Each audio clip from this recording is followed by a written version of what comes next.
4 PM news network में दोस्तों आपका स्वागत है। मैं हूं आपके साथ राशिद ज़हीर। एक एपिसोड में महाराष्ट्र का क्या संभव रिजल्ट निकल कर आ सकता है वो मैंने बताने की जसारत की है, कोशिश की है। मैं आपको एक ऐसी हकीकत की तरफ लेकर चलना चाहता हूं जिसके बारे में कम परसेंटेज ही सही लेकिन लोग चिंतित तो हैं। 23 तारीख में रिजल्ट आ रहा है जनाब। 3 दिन आपके पास है, आपके पास 3 दिन। आपने शोले फिल्म का वो डायलॉग सुना है, जब तक तेरी सांस चलेगी, जब तक तेरे पैर चलेंगे इसकी सांस चलेगी। तो वो नाचती है वो मालिनी, गब्बर सिंह नचाता है उसको।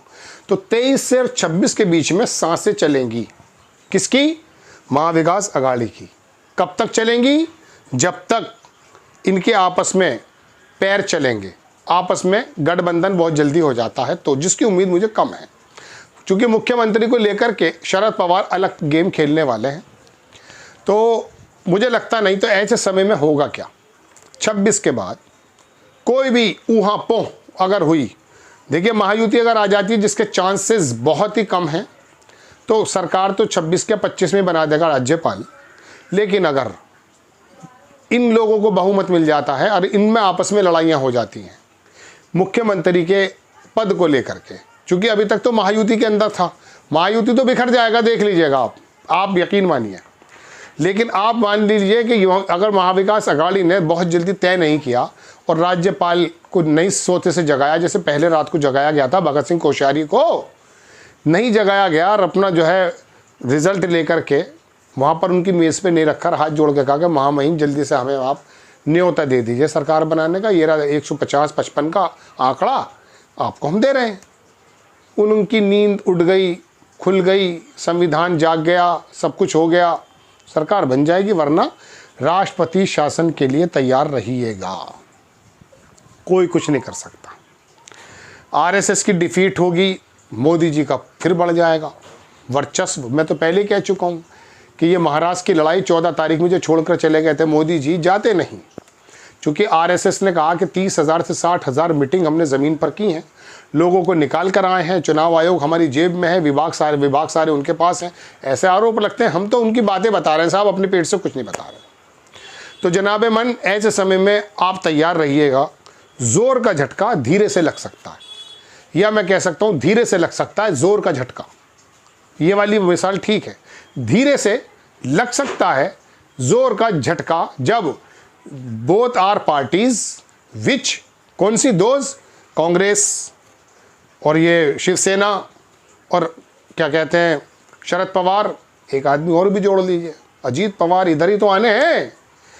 जब ये चारों आदमी इकट्ठे होकर के राज्यपाल की कुंडी खटखटाएंगे और राज्यपाल ने अगर मिसाल के तौर पे बहुत ही ज़्यादा स्फूर्ति का नज़ारा पेश करते हुए बनवा दी तो बनवा दी। लेकिन तमाम की तमाम ताकतें ऐसी बताया जाता केंद्र से मिलती हैं इन लोगों को। अब अगर केंद्र से नहीं मिला सिंकारा तो फिर क्या होगा? फिर ये होगा कि 26 तारीख में टाइम ख़त्म है। देखिए संभावनाएं तो बहुत कम हैं, लेकिन इसको इनकार नहीं कर सकते, क्योंकि कहाँ कहाँ क्या क्या हो गया है आप अंदाज़ा नहीं कर सकते। तो चूँकि अडानी को, बीजेपी को मुंबई छोड़ना भी नहीं है, अरे धारावी छोड़ेगा कोई। और वहाँ इसी मुद्दे पर झगड़ा भी होने वाला है शरद पवार का, क्योंकि वो कह चुके हैं अभी परसों तरसों, उन्हें कुछ ज़्यादा परेशानी नहीं है। किस चीज़ से? अडानी साहब से। मुझे एक डायलॉग इतना अच्छा याद आता है सतपाल मलिक का। उन्होंने जब कश्मीर के मुतालिक कहा कि 150 करोड़ रुपए की ऑफ़र की गई थी अंबानी ब्रदर्स या इनके तरफ से, तो उन्होंने कहा प्रधानमंत्री जी से नहीं कहा आपने? तो बोला प्रधानमंत्री जी को भ्रष्टाचार से ज़्यादा नफरत नहीं है। ये डायलॉग मेरी आम जीवन में भी है। तो कहने का मेरा मतलब यह है दोस्तों कि बात यह है कि वो शरद पवार, मुझे शरद यादव बड़े याद आते हैं। देखिए एक बात मैं आपको और बता दूं, आप बिहार को चाहे कुछ भी कहिए, उत्तर प्रदेश को चाहे कुछ भी कहिए, यहाँ के कुछ नेताओं ने पूरे देश को मशाल कहते हैं, मशाल नहीं होती उसको कहते हैं मशाल, ऐन है बीच में, मशाल जलाकर दिखाई, मशाल राह। तो ये क्या दिखाई इन लोगों ने? कमज़ोर के मैं भटकने रहा हूँ, मैं सिर्फ याद आ गए शरद यादव इसलिए बता रहा हूँ।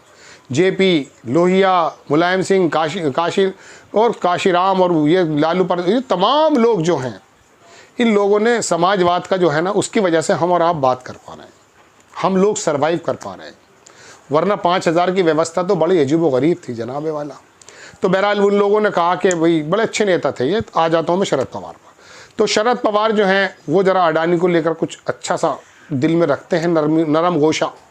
तो ऐसे समय वो कह सकते हैं चलो चीफ मिनिस्टर मेरी बेटी बन जाती है, और अगर सुप्रिया सुले बन जाती है, जो कि संभवतः कम है, क्योंकि उद्धव ठाकरे को लोग पसंद करते हैं, भले उनकी सीटें थोड़ी कम आए। तो ऐसे में अडानी साहब बिजनेसमैन आदमी हैं, और आप ये सोचते हैं कि सरकार मोदी जी चला रहे हैं, सरकार अखिलेश यादव चला रहा है। नहीं, ममता बनर्जी नहीं चला रही सरकार तो कोई और चला रहा है पूरी दुनिया में। वहाँ पर एलन मस्क चला रहा है, यहाँ पर भी कोई ना कोई चला रहा होगा। आप लोग कुणाल कामरा को जानते हैं, वो बड़ी अच्छी बात कह रहा था अपनी एक स्टैंड अप प्रोग्राम के अंदर, कह रहा मुझे नहीं चाहिए ये पार्टियाँ, मुझे अंबानी चलेगा। अंबानी चलेगा मेरे को, मुझे सीधा चुनना है। जब इनको वाया चुनना है भाई, मोदी जी के या अखिलेश या ममता बनर्जी के या वो तेलंगाना का चीफ मिनिस्टर, उनके वाया चुनना है, तो डायरेक्टली अंबानी को क्यों नहीं चुनना है। उस समय अंबानी का ज़्यादा दौर था, अब तो अडानी साहब आके चुके हैं।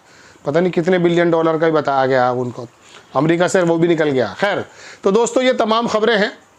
एक संभावना ये भी है, तो धीरे से लग सकता है जोर का झटका हो सकता है अडानी के ऊपर। इन लोगों के राय अम्मा ना बने और वो अकेले वहाँ पर पहुँचे और वो कहते छुट्टी हो गई स्कूल की, तो टाइम हो गया है, तो अब तो ख़त्म है। राज्यपाल मना कर दें आपको कि आपने देर कर दी, तो आप समय पे अपने तीनों झगड़े ख़त्म करके चले जाइएगा, वरना राष्ट्रपति शासन लगने में कोई देर नहीं लगाएंगे, इतनी जल्दी लगेगा। वो टाइम याद तो कर लो पुराना वाला, रातों रात राज्यपाल को इस उम्र में बताइए कोई उठाता है रात में, इतना काम किया होगा दिन में। सुबह ही सुबह सिर्फ एक ANI इकट्ठा था, वहाँ कोई चैनल नहीं था, हम जैसे चैनल तो होते ही नहीं है वहाँ कोई चैनल नहीं था। ANI अजीत पवार, फडणवीस, सारे विधायक, तड़ चीफ मिनिस्टर, 48-72 घंटे कितने बने, वो 2-3 दिन ही बने थे शायद, उसके बाद राड़ा ख़त्म हो गया था। तो ऐसी जो है ना काम बन सकता है। तो एक संभावना ये भी है कि 23 से 26 के बीच में जब आपके हाथ में रिजल्ट आ जाए और पप्पू पास हो जाए, तो आप बराए करम जल्दी से वहाँ चले जाइएगा, तभी 3 दिन तक मिठाई मिलेगी, वरना वहाँ मिलेगी नहीं कुछ। आपको खबर मैं बताता इसलिए हूँ इन तमाम चीज़ों को लेकर के कि अंदर की खबरें भी आपको पता चल पाए, संभावनाएँ भी हैं, ये एज्यूम भी कर सकते हैं हम लोग, है ना। आपको खबर अगर अच्छी लगती है, बराए करम चैनल को सब्सक्राइब कीजिए, शेयर कीजिए। नेक्स्ट टाइम मैं किसी खबर के साथ हाजिर होता हूँ। जय हिंद।